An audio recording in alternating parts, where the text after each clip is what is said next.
back in 1989, just coming back from the work office, looking for the work for 3 months, no work. And suddenly they told me, as a foreigner, it's not so easy to find the work right now, because so many Swedish people are also looking for the work.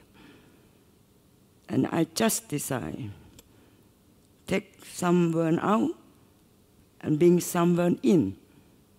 As a foreigner, you will never find any work at all. That's what I was deciding on that second. And I believe I have a 280 crown. And then I was thinking, shit, what should I do? I tell her, you just take your system and you know exactly where you to put it. I will never coming back again. And then she said, take it easy, don't take it personally. I said, I'm going home. I don't give a shit about the system. And then when I'm coming home on my farm, I stay there and thinking, I have 22 hectares land. And I never want to be a farmer, but I love the nature. I love to be in the forest. I love to dig in the ground. And suddenly I stayed there on my farm and told my husband, he's not a farmer at all. He only knows 1 and 0. You know what I mean? He's a computer guy. He make a computer.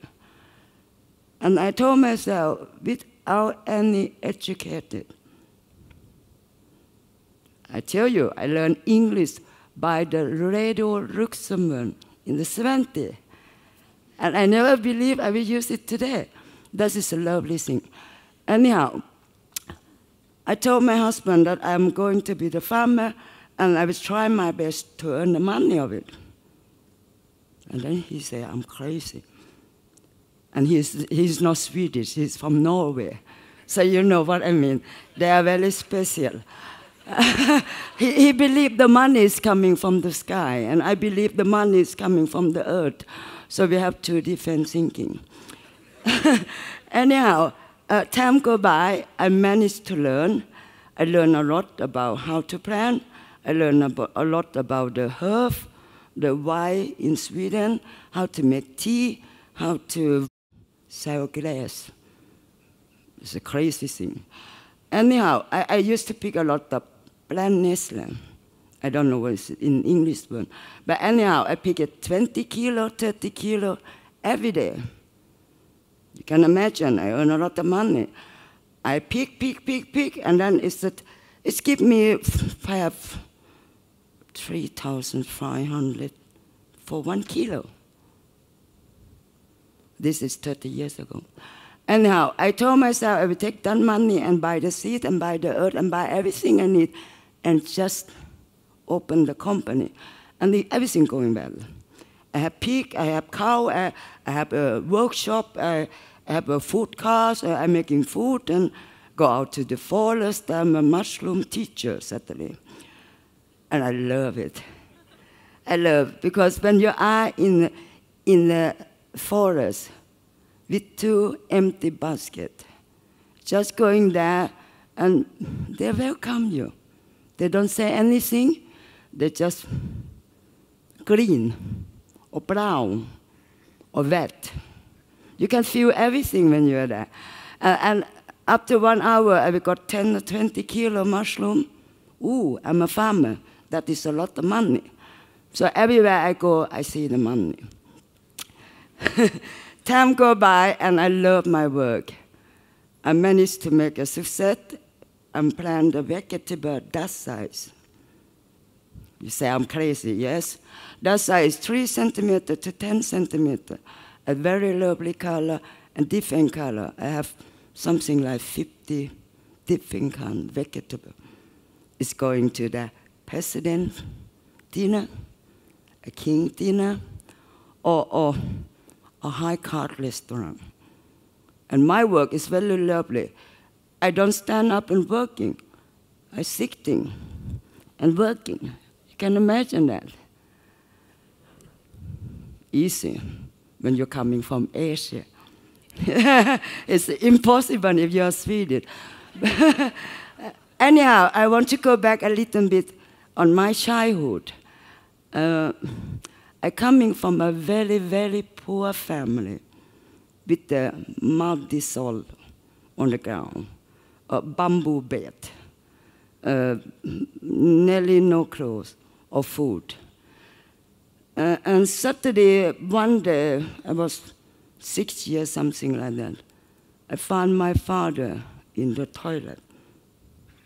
Decided no more to live, to take care of us, so he killed himself. Talked to him, he was not really dead. And I decided, thank you very much, I will take care of my life. And time go by, my mother had a big problem. She's a gambler. She has 3 children. I'm the biggest, 6 years old. My brother, I think he's 7 months, something like that. But anyhow, we was very, very poor. Suddenly my brother disappeared, my sister disappeared, and one day come up a car on the front of our poor house, a nice, lovely, big car, Fiat or something like that. And then my mother told me we are going to make a sightseeing. That's what she used to talk to me when she's going out and gamble. So I jumped into the car, and suddenly she said, I expected to stop the car, I'm going out to buy the cigarette. And the car is just passing out. My mother is there, the car is all there. I come to the family. They're quite big family. They are Chinese. They have a lot of money. They have food. They have everything.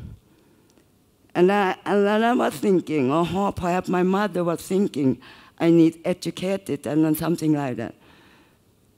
And when I'm there, this man, he was very lovely. He take care of me like his own child.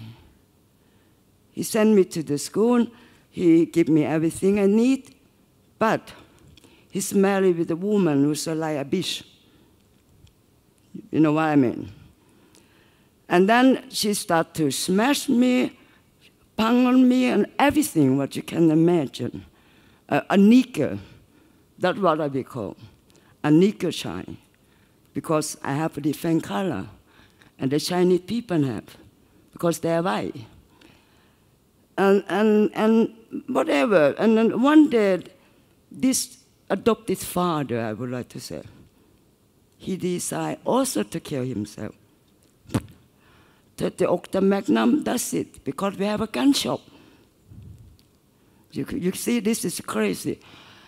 And after he died, I'm not allowed to go to school. I have to work from 4 o'clock in the morning, go to bed 1 o'clock or 2 o'clock, and nearly no food. And the food I got is not even the dog want to eat. So you can imagine what the life I have. But I used to say when my life is sour, I change it. I realized one day I see yin and yang picture. They are one side black and one side white. And I told myself, every time when it's black, turn it. And then you see the white color. You got the energy. So I'm that kind of girl that I never give up. Everything possible. Sometimes good, sometimes bad. I have been working in the big cargo ship out on the sea for 3 years. I have a farm now. I'm learning a lot. I'm crazy about mushroom in the forest, completely mad. And I'm crazy making food. This is amazing. Because when I come to Sweden on 17, I cannot even cook a light. I cannot make my own food. But I learn a lot. I learn even, I have a big problem, you know. I cannot read and write. I have a sickness in my head. I can read Swedish, but if you ask me to write, I cannot do that. Because I can only alphabet, but I cannot pronounce alphabet. It's crazy, huh? So every word is picture and a sound. So when I see the word, for a few days, that word I still can write. But it takes 1 week, I forget it. So I learned how to use the lexicon very quick. So I can pronounce correct anyhow, but it takes a little time. So I never give up. And let's go back in when I was 27, 28, I moved to Sweden. I said, oh, I come into Sweden with the high shoe and the nylon sock and the Norman jean, you know, in Stockholm in the middle of December with nylon stocking and a high shoe. You can imagine, minus 17. And then I said, shit, what I'm doing here. I was so mad, so I got allowed, on that time I stayed in Solna in Stockholm. Allowed the place I stayed called Rosendalsjön. They're lovely. So I walk every day and crying, and I wonder what I'm doing here. And then I start to love Swedish nature. And here I am. Stay in Sweden for quite some years. I managed not alone anymore because my mother never coming back and pick me. So I'm completely alone then. But today, I have 3 children. One 40, can you imagine? One 30. I never thinking I want to have any children because I was thinking my mother never take care of me. But I make a mistake. 75, 85, 95. And now I have 4 grandchildren. So you see, life is amazing. So I never feel sad. I used to say life is destiny. The destiny is like a map. If you choose your own way to go, or let the destiny guide you, everything is on your hand. And I never look down, and I never look back. But I always try to find a way out from my own destiny. And never complain. I never complain anyone. Just be happy. I got the life from my mother and my father, and I don't give a damn what they're doing. The important thing, what I'm doing with my life. And never learn my children. And I never tell them until this year. I started talking about my story. My children never know anything what I have on my childhood, because that is my business. That is not their business, so they don't need to take it with them. So I just tell that destiny go and change. So when something going bad, change it. Don't wait for anyone to come and change for you.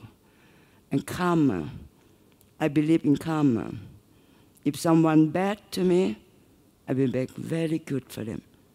So this mother, adoption mother, whatever we call, I still friend with her, I forgive her, and her son sitting over there. I taking care of him. You can imagine destiny going down, and the karma pay by themselves. Today I'm happy, no husband, on my own farm. I kicked that Norway guy out for 15 years ago. So I feel very proud, and I'm still very happy that I can use my English from Radio Luxembourg on 70. Thank you very much.